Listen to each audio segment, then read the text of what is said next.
Good. Welcome, everyone. We're very excited to host this discussion today with many of our accomplished peer advisor alumni. So peer advisors are part-time student workers in the Education Abroad office who, because of their positive experiences abroad, came back to main campus eager to encourage other Temple students to take the leap. The group we have today all graduated from Temple in the spring of 2020 into a global pandemic. I think it's safe to say that all of their plans changed, or at least were greatly affected or altered by COVID-19. But today we'll learn about how each of their experiences studying abroad contributed to where they are today in terms of their careers, education, and identity, and how they navigated uncertainty to find success. So we have some questions prepared for our panelists. So it'll be about 40 minutes of that, and then we'll turn it over to the attendees if they have any questions that they would like to ask the panelists.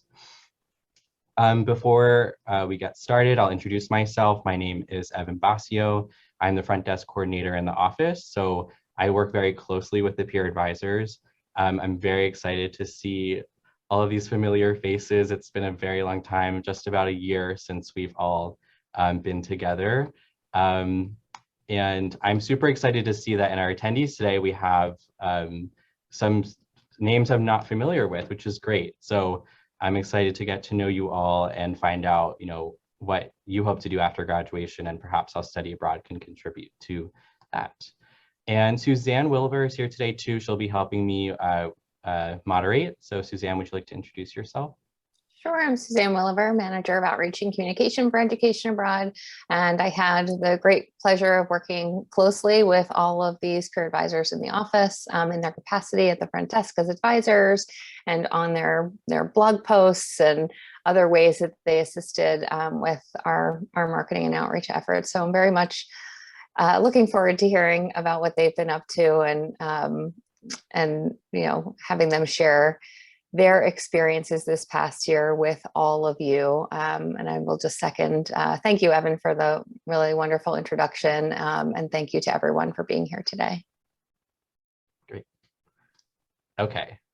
So first, we will let the panelists introduce themselves. So Tom, can you tell us a little bit about your time at Temple, what your major was, your involvement otherwise, your study abroad program, and what you're doing now? Okay. Hello everyone, my name is Tom Kulinski, my pronouns are he, him, and when I was at Temple, I studied abroad at National Taiwan University. It was an exchange program. I studied abroad there for a year during my junior year. My majors were Chinese and religion. And then outside of study abroad, I was involved in the Chinese Language Cultural Exchange Club, QPOC, Queer People of Color, the Confucius Institute, and I think that's it. Yeah. And what are you up to now, Tom? So right now I am back in Taiwan. It's midnight here, so I'm in Temple Owl. I'm always a night owl, but it's midnight here. In Taiwan, I am doing a graduate program, a master's degree at National Chengchi University, which is the other major university in Taiwan. I'm studying religion, which is great because I'm studying religion in a Chinese language setting, so I get to use both my major programs. I love. And it's nice because like NTU, the place that I did my exchange year, is like the #1 university in Taiwan, and then NCCU, where I'm doing my graduate program now, is the #2 university in Taiwan. So I'm getting to see both sides of this rivalry in Taipei, like the two most elite universities. It's really fun. Awesome, thank you. And thank you so much for joining us so late there. Of course. Yeah. And next we have Rachel Murphy. Would you like to introduce yourself? Hopefully you're. Hi, can you hear me? Yeah. Okay, good. I hope I don't cut out. Hi, everyone. My name is Rachel. My pronouns are she, her, and I studied community development and Spanish at Temple. Like Evan said, I just graduated in May. And I studied abroad on a Temple program. I did Temple in Spain. So I did a spring semester at Oviedo where I worked on my Spanish major. And I'm now currently back in Spain in the Canary Islands working as a Fulbright English teaching assistant. And while I was at Temple, I was also involved with the Temple Community Development Club and the Temple Community Garden. Thanks, Rachel. And Hannah. Hi, everyone. My name's Hannah, and I studied media studies and production at Temple with a concentration in television production. I did the Temple Rome program for a full academic year during my junior year. While I was there, I took both classes for Klein and classes for what I thought was going to be an Italian minor, but I didn't end up graduating with one. That's besides the fact. But so at Temple, I was involved pretty heavily in the Klein School's Temple TV program. So a couple of different shows there I helped on. Aside from that, during college, I did a bunch of internships in the TV production field. And right now I am studying to get my JD at Georgetown University Law Center in DC. Very cool. And Jenna? Hi, everyone. Thanks for coming today. My name is Jenna, and my pronouns are she, her. I graduated in May with a degree in economics and a minor in political science. While at Temple, I was part of the Temple Economics Society, Phi Alpha Delta, the Student Government Ethics Board, and I spent 2 years in the Education Abroad office.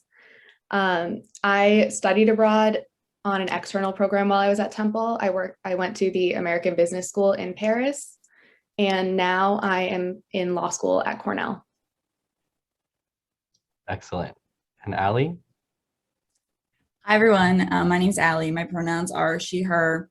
I graduated from the Klein School of Communication at Temple last May. I studied strategic communication and I minored in political science and Spanish. I studied abroad on the Temple in Spain program in Oviedo, like Rachel did. We went the same spring semester, and I did that to fulfill my Spanish minor. And at Temple, I was involved in a number of things. I was involved in student government. I was in an organization called She's the First, which fundraises for girls' education in low-income countries.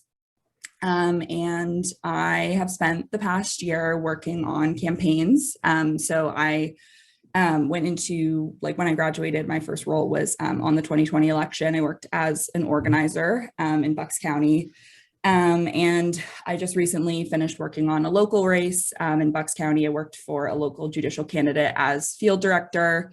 And right now I'm kind of in a transition phase, but this is a very recent development, but I'm actually going to be going to Spain in the fall.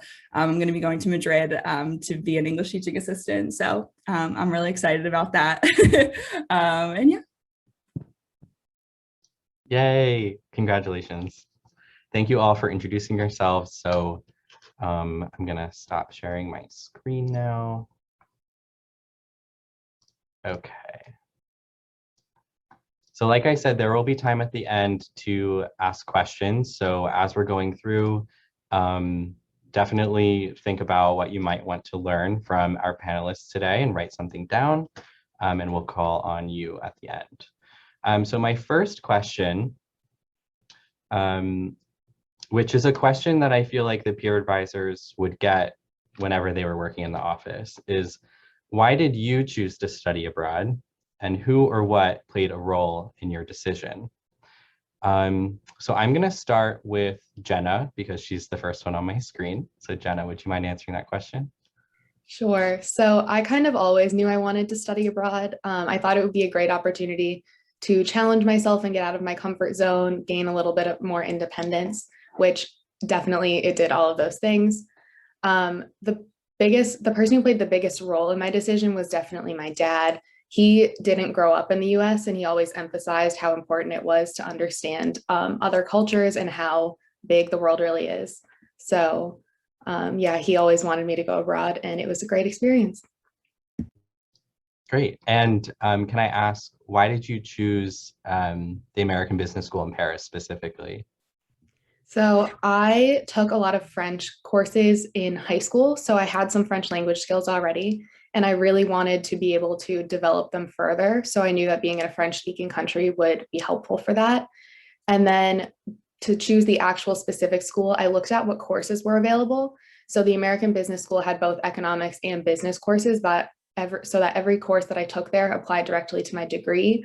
So I knew that I was really getting the most of my time. Great. Allie, why did you choose to study abroad, and who or what contributed to your decision? Yeah, so when I first came to college, I knew I wanted to study abroad, and I knew I wanted to study abroad in a Spanish-speaking country because I did a little bit of Spanish in high school, but I kind of like stopped really early on. So when I came to college, I knew it was something I wanted to like pick back up again. And it was actually like at one of the first like Experience Temple days or something. I like went to a study abroad table and I found out about the Oviedo program, and I knew that that would be the best way for me to learn the language, because that coming into college, that was a really big goal of mine, was to be able to speak Spanish. And so I kind of had my sights set on the Oviedo program right when I came to college. And I think just a lot of like the various Spanish professors that I had throughout Temple definitely were super encouraging of that decision, specifically Jaime, who's the program director for Oviedo. I had him as a professor before I went.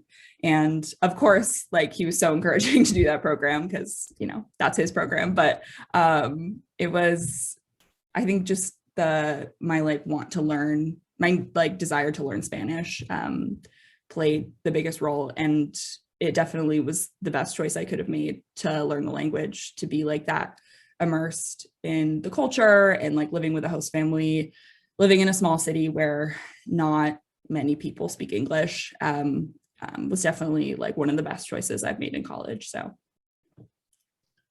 Thanks. I'm going to jump to Rachel, since Rachel also did the Temple in Spain program. I wonder if you have a similar experience to Allie. Yeah, I think I kind of do. I had studied all the way through AP Spanish in high school, and I knew I wanted to continue it. And I knew when I came to Temple that there was a lot of study abroad options. That was one of the reasons I chose Temple, actually. And then I was kind of really up in the air about where I wanted to study. I knew I wanted a Spanish-speaking country because I wanted to practice my Spanish, but the logistics of it really just came down to Temple in Spain. It was probably just the easiest, so it allowed me to get out of my comfort zone, but I had all the support from the office staff, and I knew all the courses would transfer credit-wise and all of that, and it was really great. Totally recommend. Thanks. And I'm just thinking, since the two of you, you know, speaking Spanish was really important to you and becoming fluent, did your expectations of the program, were they lived up to? How did your actual experience compare to what you thought it was going to be when you went into it? Either one of you can answer that. I was like personally really nervous before going to Oviedo because my level of Spanish was not great when I first went. So my expectations, like, I expected to like kind of struggle a little bit when I first got there.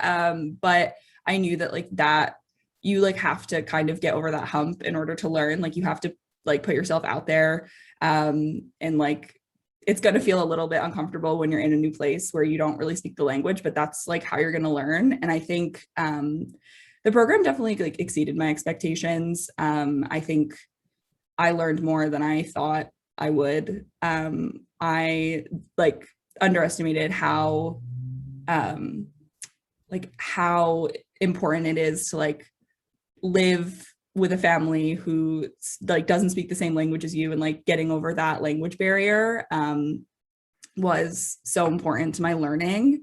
And so I think yeah, I didn't I didn't like really know what to expect going into it. All I knew was that I was like really nervous about the language barrier and everything, but you have to kind of do that in order to learn. So I think, yeah, Jaime also always says to us, like, don't have expectations going into it, because then, you know, you won't like feel disappointed. Just like, don't like expect the unexpected, like don't have expectations going in. And I think that was like super valuable advice that he always gave us. So yeah. Thanks. Rachel, did you want to add anything? I'll just say that I was very surprised by the quality of the program.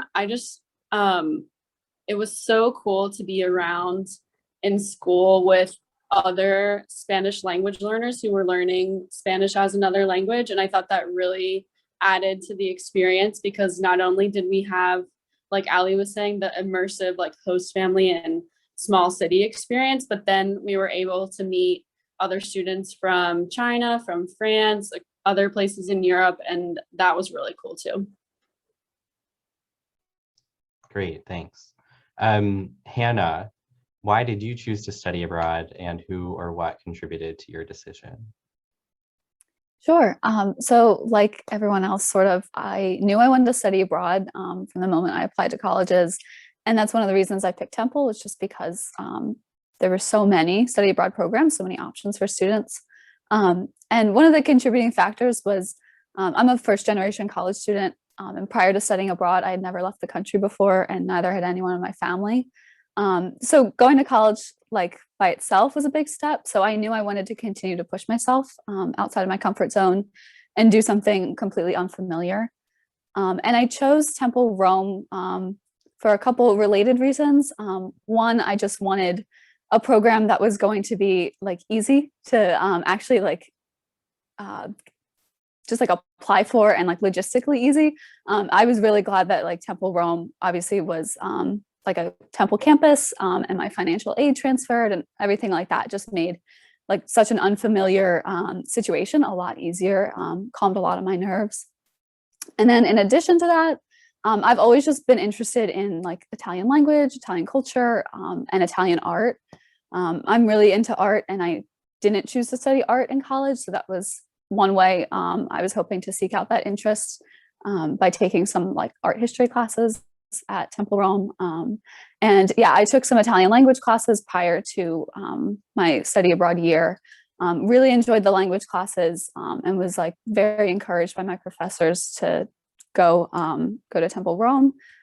So yeah, those are many different reasons. But yeah, I think the people that encouraged me the most would be the professors at Temple, and then my parents as well. They were really encouraging. Awesome, thanks. And as it was your first time out of the country, I'm sure either you had a lot of expectations or maybe you didn't know what to expect. Was there something that you, like something about your experience that you didn't anticipate happening that happened, either in terms of like your academics or whatever it may be, social experiences? Yeah, I'd say like from the moment I stepped off the plane, everything was unexpected. Anything I had in mind about what Rome would be like was like blown out the window the first day, but for good reasons. And I really fell in love with the city during my time there. I fell in love with it so much that when I originally like left, I'd only planned to stay for a semester. And within the first couple of weeks, I just knew I wanted to get the most out of my time as possible. So I extended for the full academic year. So that was definitely unexpected. And I think just because because of my background, even all of those unexpected things, like the good and the bad, I really just appreciated everything that I was experiencing, because I was just seeing it through the lens of like, this is such a learning opportunity. It's so new to me. So yeah, I really just appreciated every unexpected moment. That's great. I want to get that. That should be a quote. Lastly, we have Tom. Tom, why did you choose to study abroad, and who or what played a role in your decision to go to Taiwan? Sorry, I forgot I was on mute. So I chose to study abroad because I knew with like learning a language that like being able to have like an immersive experience was going to be a really important factor in like actually developing language skill. Um, and that's also why I really wanted to do an exchange program, because I feel like with the exchange programs, you really do get an immersive experience. And then why I chose Taiwan in particular. So like the study abroad office has a lot of different study abroad options in like the greater Sinosphere. But I chose Taiwan in particular because I had like a professor at Temple who is honestly doing something similar to what I want to do. He does a lot of research with uh like Sinospheric religions and Sinospheric culture, and he really recommended going to Taiwan just because of like the academic environment and like just the lifestyle in general. He said no one has ever had a bad time in Taiwan, and when I came here, I really like saw that firsthand. Like I loved it so much, I came back for another 2 years to do my grad program. So yeah, that was a really big factor. Before studying abroad, I had done a uh, language program outside of our office through the Confucius Institute in the Chinese department at Temple. Um, and that was in China, and I really liked it. And honestly, I did consider like going to China and doing research in China, but ultimately, I'm really glad that I chose Taiwan, and I'm really glad that I had that time in NTU, and I feel like it was a very good fit. Awesome, thanks. And I really like that we have 3 examples today of students who returned or are planning to return to their study abroad locations, Allie, Rachel, and Tom. And I'm sure that Jenna and Hannah plan to go back when either finish with law school or, you know, whenever they can. So that's great, thanks.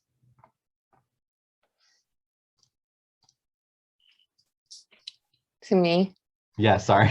Is it my turn to ask questions? Okay, It great. So I know everybody wants to hear about what you've been up to this past year, but I want to ask just one transition question and to ask you to think about how your experiences studying abroad impacted your personal and professional goals, and if it shifted your trajectory toward where you are now. So I will start with, I'm looking at the top of my screen, I'll start with Hannah. Study abroad definitely impacted my professional goals. Before I went abroad, again, I was studying media studies and production. I really loved what I was doing. But I knew that like I might have an interest in law. I just had never explored it. I don't have any lawyers in my family or in my close friends in my network. So it really wasn't something I was very aware of, and it was just like a loose interest. But after I came back from studying abroad and just had such a great experience and had gained so much like confidence and independence, I felt as though I could finally take that next step and like continue to push myself beyond what I was just doing in college. So I decided to explore that interest a little bit more. I took a pre-law class at Temple, and I did an internship with a government agency just to explore like what a law career would look like.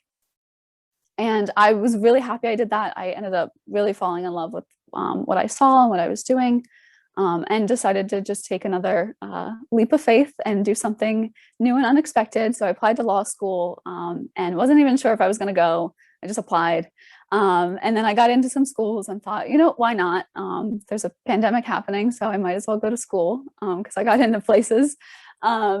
So yeah, I think studying abroad definitely gave me the confidence I needed to take that next step and do something completely unfamiliar again. I don't think without studying abroad, I would have had the courage to even apply to law school, even take the LSAT. So it definitely, yeah, it was just like the final push I needed to explore that interest and end up where I am now. That's amazing. And it's wonderful that you had the opportunity to sort of test the waters with some other some experiences related to that before you made your decision. So we'll ask our next law candidate, Jenna, to answer the same question. So my experience is actually somewhat similar to Hannah's. I also didn't know anyone in law, but just like kind of thought it would be something I was interested in. And so I also went abroad, and I agree with her. It's a great opportunity to like become more confident, more independent. Something else that I think it taught me was more adaptability. So law school itself is like a completely different kind of course structure than anything I had done before. And the school that I went to abroad, not being a Temple school, helped me. Like it was another experience for me to try something out like that before I committed to it for 3 years. So I had like adapted to that course structure. And so I knew that I could do it again for law school. And then after that, I also participated in the same pre-law class that Hannah did and did the same internship. And so then that's where I am today at law school. That's amazing. And I love hearing about the adaptability too. We always hear so much from students who do the external programs and exchange programs where the class format is totally different. That's one of the great takeaways. So I'm glad to hear that was helpful in preparing you to adapt there. Allie, do you need me to say the question again? No, I got it. Okay. This question's actually like really, really relevant to me right now, just because like I said in the beginning, I've spent this past year working in politics, working on campaigns, and it was a really great experience. And I kind of, that has been a goal of mine, like throughout college. I knew that like working in advocacy or working on campaigns, specifically working on the 2020 election, was something that I wanted to do since 2016. And I definitely feel like I fulfilled that goal. But if I hadn't gone to Spain to study abroad, I definitely would not have even known that going abroad to teach English was something that I wanted to do. And so I think that just completely like impacted my life, because I wouldn't be making this decision to do that now if I hadn't chosen to study abroad. So just in a very literal sense, like studying abroad in Spain did change the trajectory of my professional path right now. And I feel really confident in the decision, because, you know, after working 2 campaign cycles, I just feel like I'm kind of ready for something new and something different. I'm kind of really ready for a shift, and I'm ready to try something new. So like going to Oviedo 100% gave me the confidence to do that. And I think just like to second Jenna's point about adaptability, like just in general, I think studying abroad really teaches you how to adapt to like new and unfamiliar situations. And like that's something you're going to find when you're like starting any new job or like, you know, going down a new professional path. And I think that in general, like studying abroad has just kind of given me more confidence in that sense. Like just I've worked a few like different jobs this year, and just like jumping into like the new situations and kind of just having to get off the ground running, like that's super important in campaigns, especially from the last campaign I worked on as field director for a local candidate. I kind of just had to jump in and just start. And I think that without studying abroad, I wouldn't have necessarily those like skills in adaptability and just like being okay with being uncomfortable in like new situations and just kind of getting it done. So yeah, those 2 things definitely, study abroad has like definitely really impacted the trajectory of my professional path for sure. Yeah, and some themes emerging here, the Yeah. confidence and the adaptability, and moving abroad to teach is quite different from going with a cohort on a study abroad program. So Yeah, it's definitely a leap of faith, and it helps to have that boost of confidence of having done that before. So congratulations again. It's really great news. Tom, you're next on my screen. Hello. Wait, so the question was, how did studying abroad impact my trajectory, right? How did it impact your personal and professional goals, and did your trajectory kind of shift because of that experience? Okay. So I feel like I have a very concrete example of it impacting my trajectory and professional goals, because like, so when I was a senior, I was applying for postgrad stuff in graduate schools and things. And like my big goal was getting the like Fulbright research scholarship to go and do research in China. And I spent so much time, months, like years of my life, literally, like networking and applying and getting things together and working on this application to get it. And I had some abstract backup plans, but nothing very concrete. And then one of my friends, right before the pandemic, like quite literally right before the country shut down, came to visit me from Taiwan. She was doing like a world tour, like traveling thing. She timed it pretty well.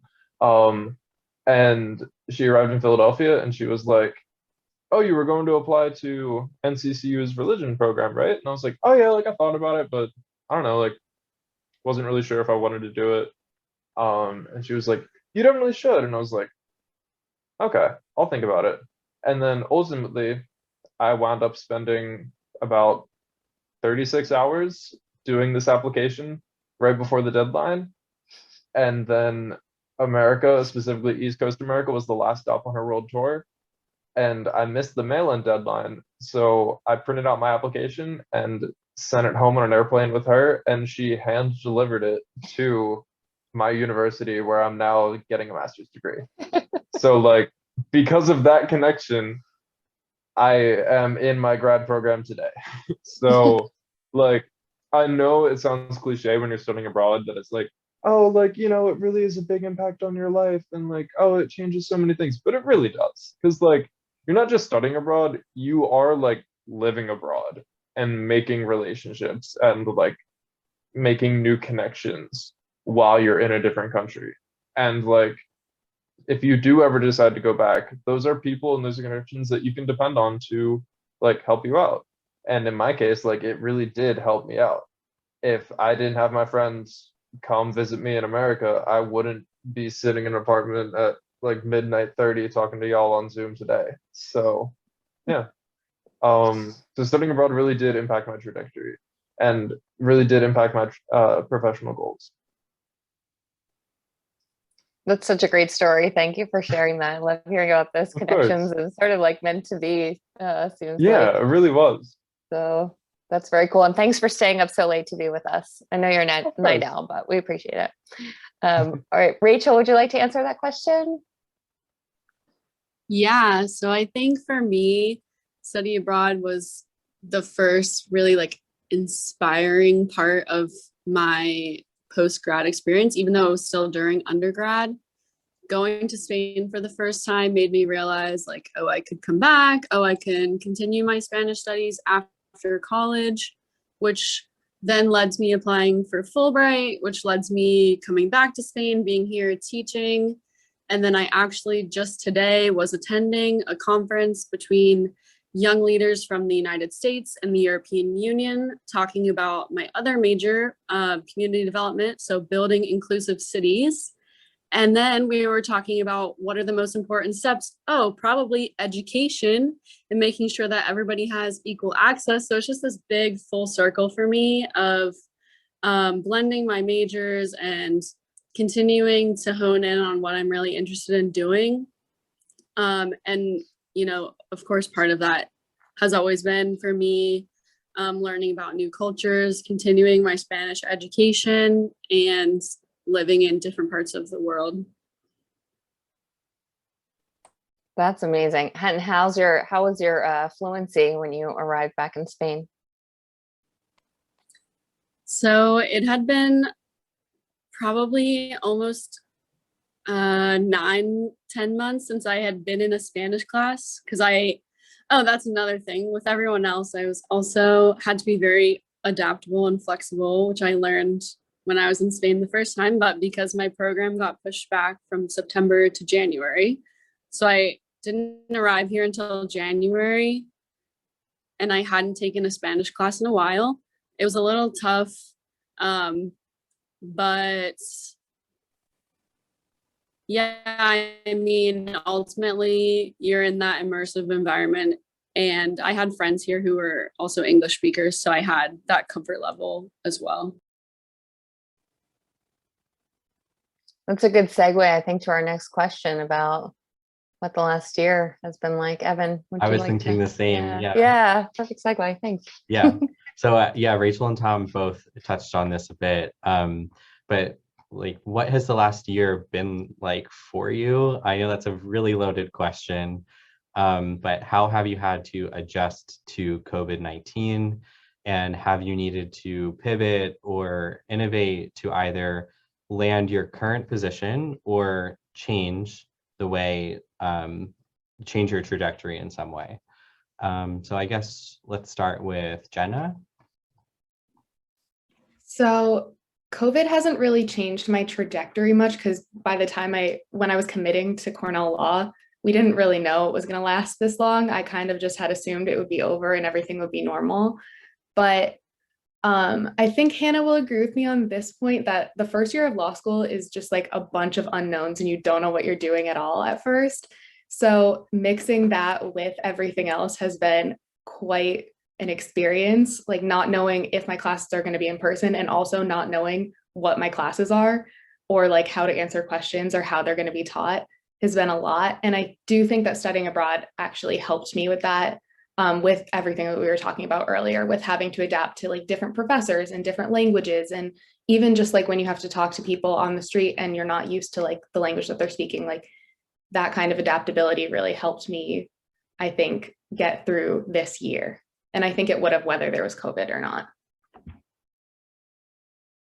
Good point.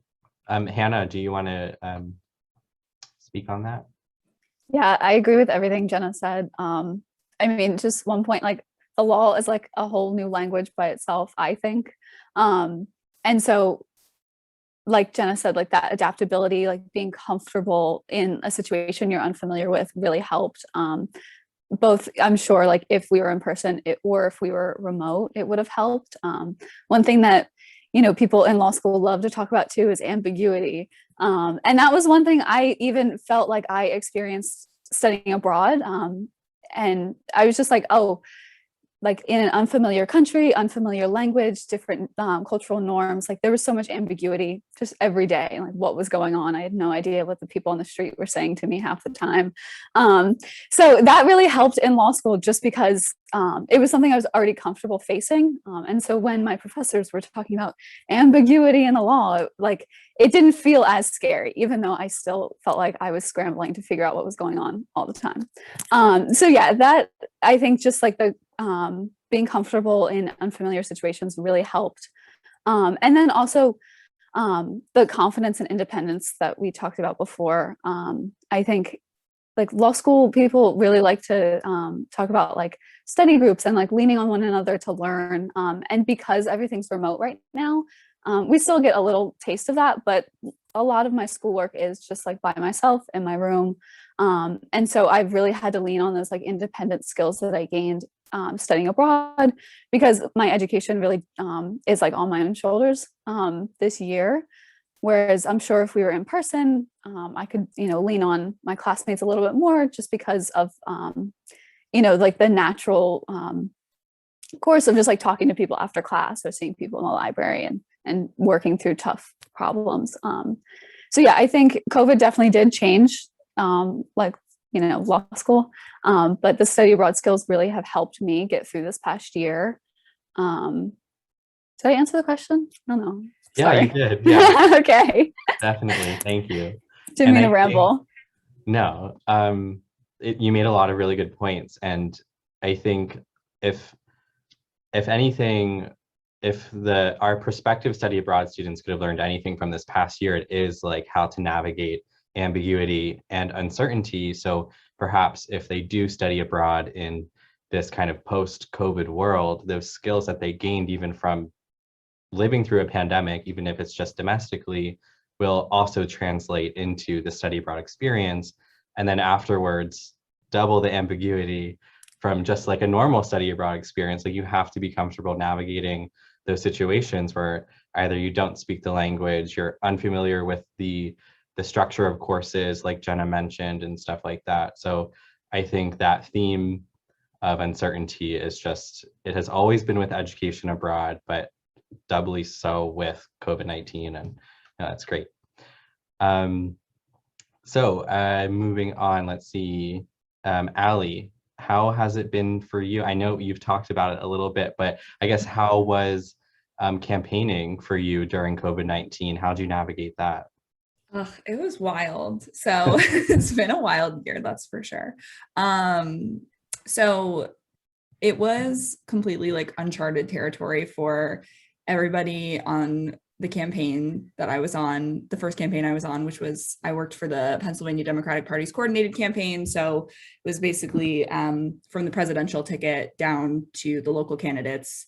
And yeah, campaigns are a very like in-person, on the ground kind of operation. So to figure out like how to transfer that to a virtual space in a very important election was not an easy task. And I mean, I wasn't the one tasked with like coming up with, you know, the strategy and everything, but I was an organizer, field organizer. So our main role is to basically be like a volunteer coordinator and recruit people in the community to get involved, and like be their right-hand man. You're kind of like the face for the campaign, for your volunteers and for whichever turf you have. So doing that virtually was definitely an adjustment. We were virtual for the first 4 months that I was on the campaign. I started in like June, and until October, we were completely virtual. So that was, you know, just getting like older like volunteers on Zoom and everything, and like just adjusting, like meeting people where they are with like Zoom and just like technology, and like being in virtual spaces was such a challenge. But like, not to be a broken record, but just to echo what everyone's saying, like they really do stress like adaptability so much on campaigns. Like that's what they tell you to do. You have to be flexible, you have to be adaptable. So those skills are super important. But yeah, so we ended up actually going in person in October. So I worked on the ground, but we still, you know, have to like social distancing and all those kinds of things were still obviously necessary.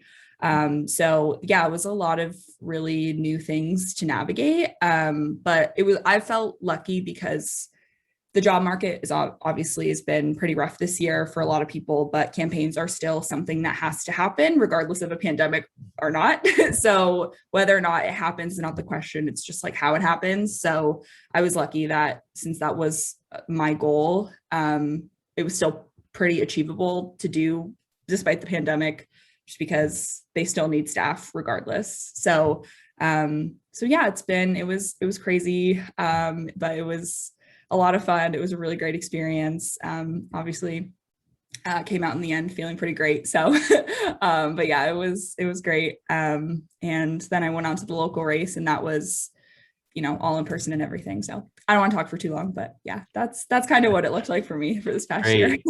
Thanks. Yeah, and I think you touched on a couple more really important lessons, or lessons learned, like in patience, for example. So you said you're dealing with people of all different ages, and I'm sure all different cultural backgrounds, and in a virtual space. So there's a lot more that comes into consideration in those situations, and that ties directly into study abroad.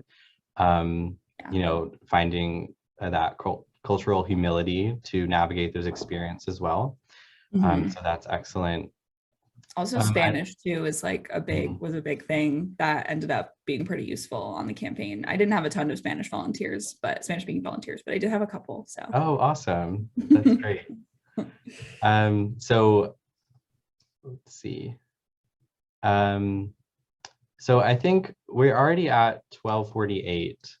So maybe we can take the question that's come into the chat, and if anyone else has anything they'd like to ask after that, please go ahead. If we have extra time after that, we'll just go back to the questions we prepared, but we definitely want to give the attendees an opportunity to ask questions. So Ivy asks, Ivy's an ambassador who went to Temple, Japan. Hi, Ivy. Thanks for coming today. What was it like applying to graduate schools abroad? Is it different from the American process? So Tom obviously has this experience. I don't know if anyone else did that, but Tom, would you like to talk about that? Yeah, of course. Okay, so applying to graduate schools abroad. First of all, be aware of deadlines. because you might not always be as lucky to have someone conveniently fly on an airplane and hand deliver your application, like I was. So yeah, be aware of deadlines and also be aware of time zones. So this happened when I was applying for my exchange program, but there was like a deadline. So like for the exchange program, you have two applications. You have your internal Temple application and you have your like external like exchange school application. And there it was an online thing. I just had to upload some documents and I fully missed the deadline because I forgot that Taipei was fully 12 hours ahead of Philadelphia. Fortunately, I was able to email someone and they forgave me and just accepted the applications via email. But yeah, so be aware of time zones, and be aware of deadlines. Applying for graduate schools applying for graduate schools abroad.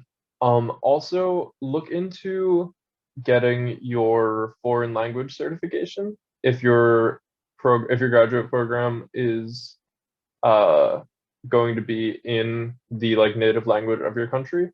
So one of the difficulties that I ran into in applying for studying abroad, or not studying abroad, doing my current graduate program was my program is entirely in Mandarin. All of the classes are in Mandarin. And for the application, I needed a like Mandarin language certificate for like showing my language proficiency. And because of the pandemic and everything, all the testing sites were closed, and it was a whole ordeal in like proving that I am competent enough in Mandarin to like be in this department.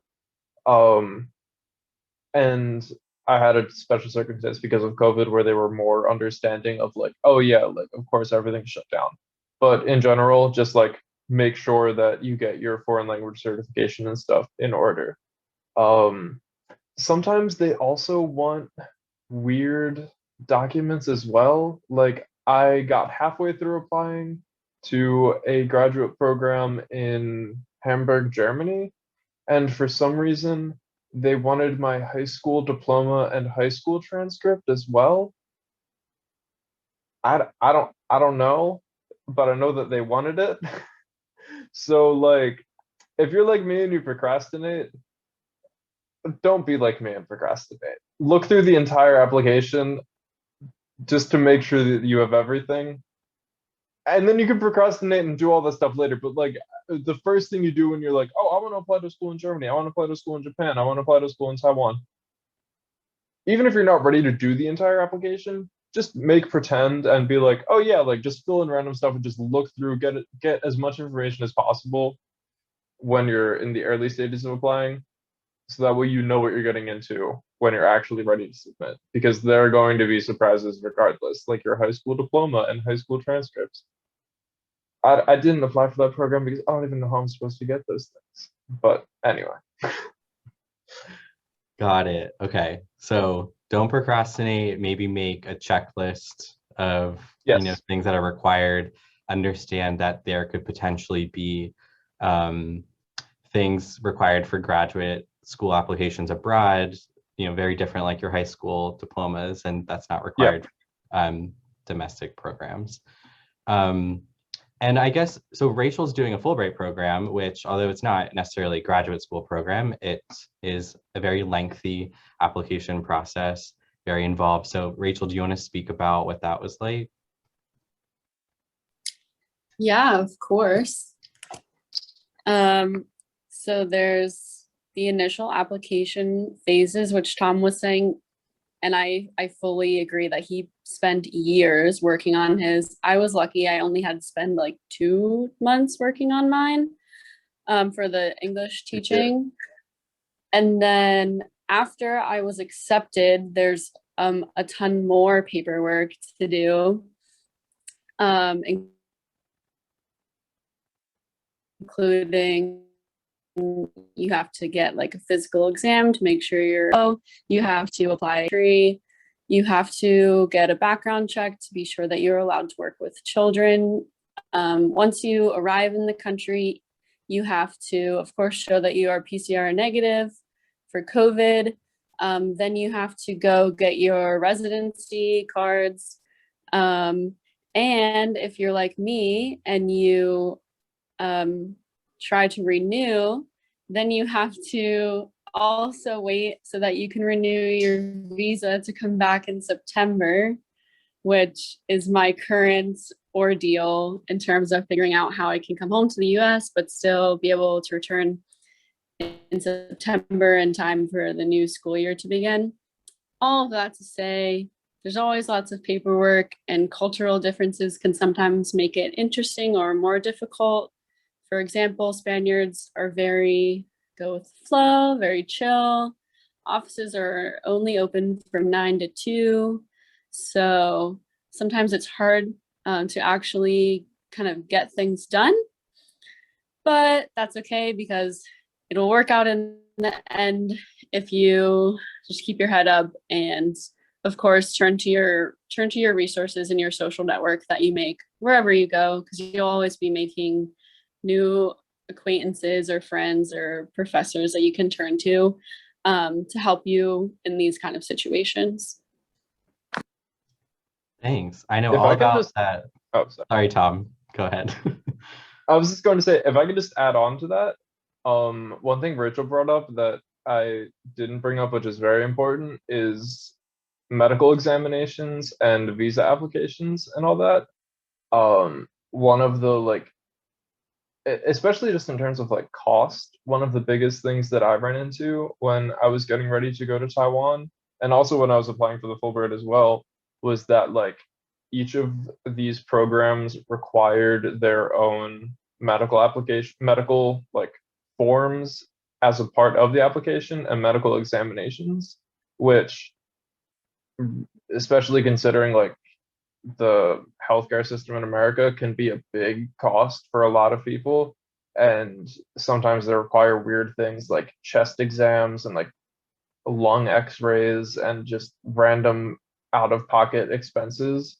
So definitely be prepared for that. And if you're applying for multiple programs, check to see the visa applications as well and see if you can like do the medical examinations for multiple countries at the same time. Because that's what I did for China and Taiwan. And it was a big thing of saving costs because with my insurance, I only had one medical examination per year. So it was like, oh, cool. Like while you're doing this medical exam, please fill out all of this paperwork. So definitely look into that as well. And especially with COVID as well, I know like before in like the early stages of applying, they needed to make sure that like my vaccination record and everything was legitimate and notarized and printed on like special paperhead or special letterhead and had like a seal from the office and all of that. So like that's a large like bureaucratic step that you need to make sure while you're applying as well. So definitely take that stuff seriously because I feel like post-COVID as well, application factors like that are going to get even more intense. Thanks. Yeah, thank you both, Tom and Rachel. That's great advice. I'm going to jump down to Amanda's question quick for Jenna and Hannah. How, if at all, did you tie studying abroad into your law school applications?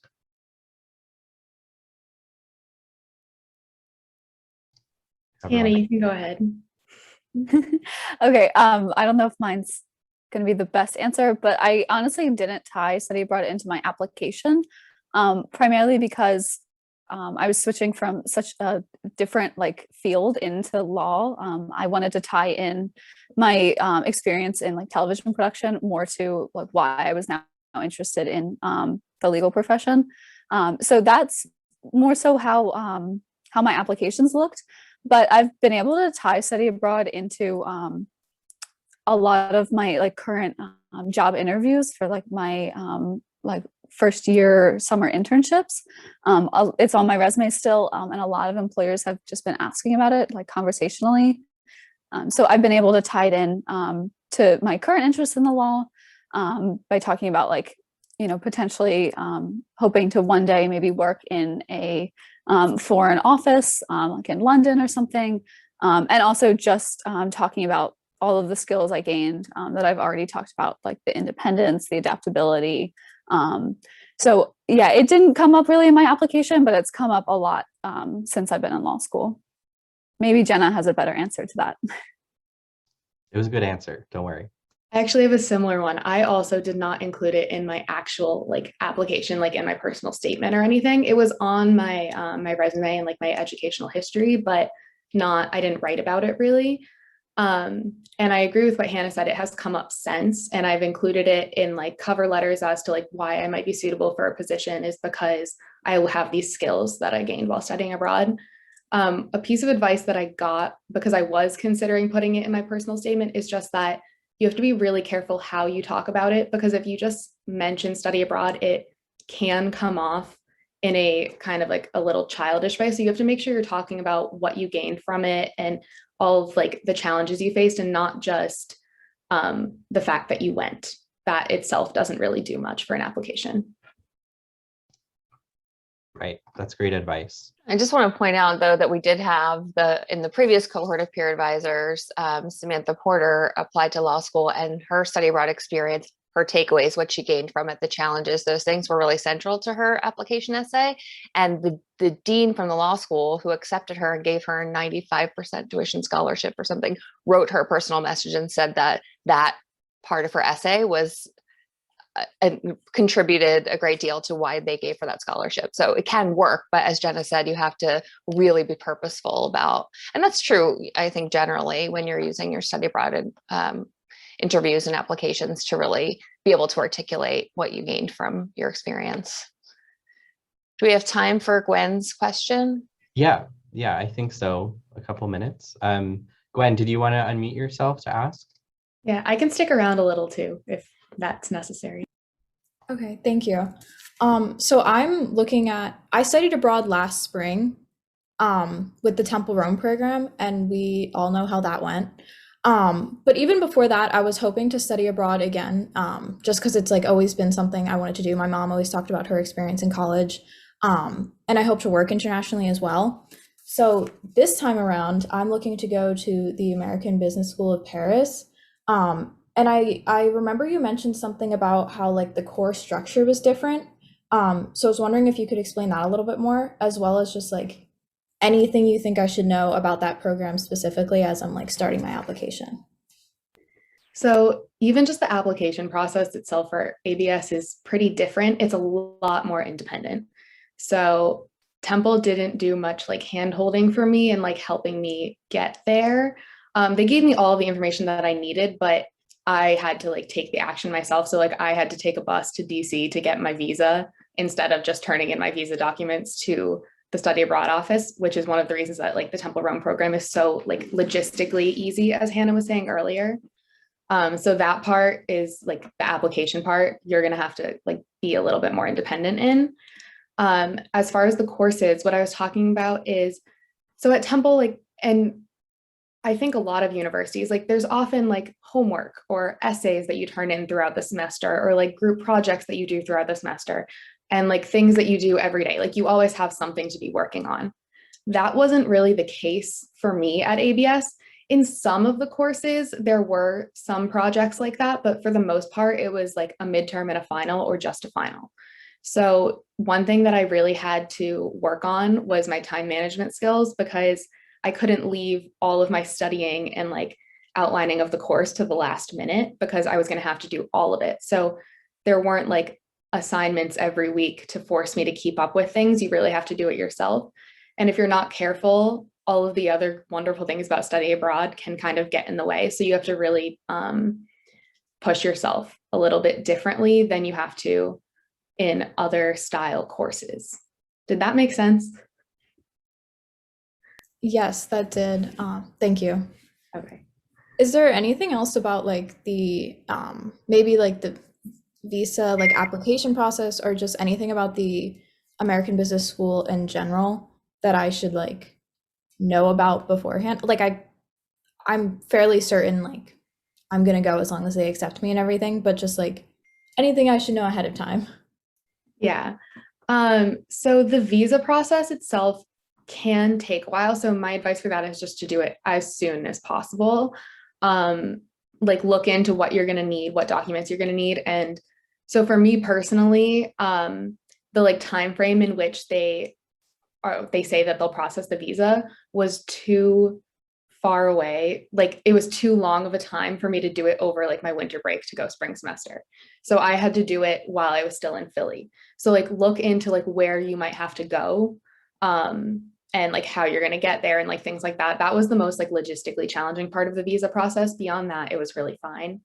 The application itself was really easy. It's on the school's website actually. But yeah, I loved my experience there. I would absolutely recommend that you go. If you have more questions about it too, you can email me.